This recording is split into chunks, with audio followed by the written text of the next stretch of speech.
Medicine Man is Glooscap, the good spirit.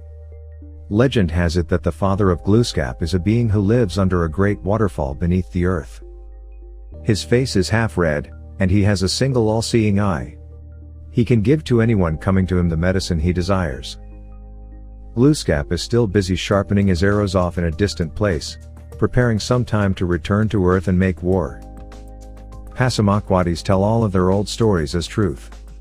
But of other stories, they speak of them as what they hear, or hearsay. This is a legend of long ago about a Passamaquoddy Indian woman who traveled constantly back and forth and through the woods. From every bush she came to, she bit off a twig, and from one of these she became pregnant. Bigger and bigger she grew, until at last she could not travel, but she built a wigwam near the mouth of a fresh running stream. In the night, the woman gave birth to a child. She thought at first that she should kill the child. Finally, she decided to make a bark canoe in which she placed her child. She set it adrift and let it float down the stream. Though the water was rough in places, the child was not harmed, or even wet. The canoe floated to an Indian village, where it became stranded on the sandy shore near a group of wigwams. One of the women found the baby and brought it to her home. Every morning thereafter, it seemed that a baby of the village died. The villagers did not know what was the matter with their babies. A neighbor noticed how the rescued child toddled off to the river every night and returned shortly after. She wondered if this could have anything to do with the death of so many babies. Then she saw the child return to its wigwam with a small tongue, roast it, and eat it. Then it laid down to sleep all night. On the next morning, a report circulated that another child had died. Then the Indian woman was certain she knew who the killer was. She alerted the parents of the dead child and found that the child's tongue had been removed, and the child had bled to death. Tribal deliberations were held to decide what should be done with the murderer. Some said, cut up the person and throw him into the river. Others said, burn the fragments. This they did after much consultation. They burned the fragments of the wayward child, until nothing but its ashes remained. Naturally, everyone understood the child was dead. But that night it came back to camp again with a small tongue, which it roasted and ate. The next morning another child was found to have died in the night. The weird child was found sleeping in its usual place, just as before its cremation. He said to everyone that he would never kill any more children, and that now he had become a big boy. In fact, the big boy announced he would take one of his bones out of his side. This he started to do, and all of his bones spilled out of his body at the same time.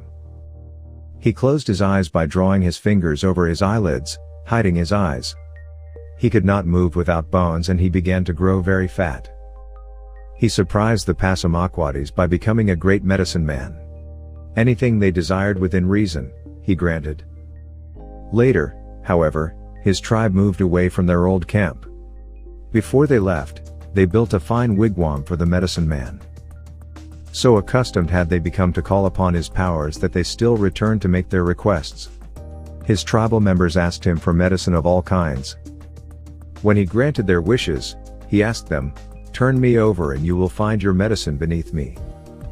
A young man came and wished to have the love of a woman, so he asked for a love potion. The medicine man said, turn me over. The young man turned over the conjurer and found an herb. You must not give this away or throw it away, said the old man. The young Passamaquoddy went back to his own wigwam. Soon he was aware that all the young women followed him in the camp, at all times. In fact, he longed to be alone for a change. He did not like to be chased by the women. At last, when he became too troubled by the tribal women, he returned to the medicine man and gave back the herbal love portion. The young Passamaquoddy left without it. Another young man went to the conjurer for help. The medicine man asked, what is it you want? This man said, I want to live as long as the world shall stand. Your request is a hard one to consider, but I will do my best to answer it, replied the medicine man. Now turn me over, and underneath his body was an herb. He said, go to a place that is bare of everything, so bare it is destitute of all vegetation, and just stand there. The medicine man pointed out this direction for the young man. The young man went according to the medicine man's instructions, But looking back at the conjurer, the standing man saw branches and twigs sprouting all over his own body. He had been changed into a cedar tree, to stand there forever useless to everyone.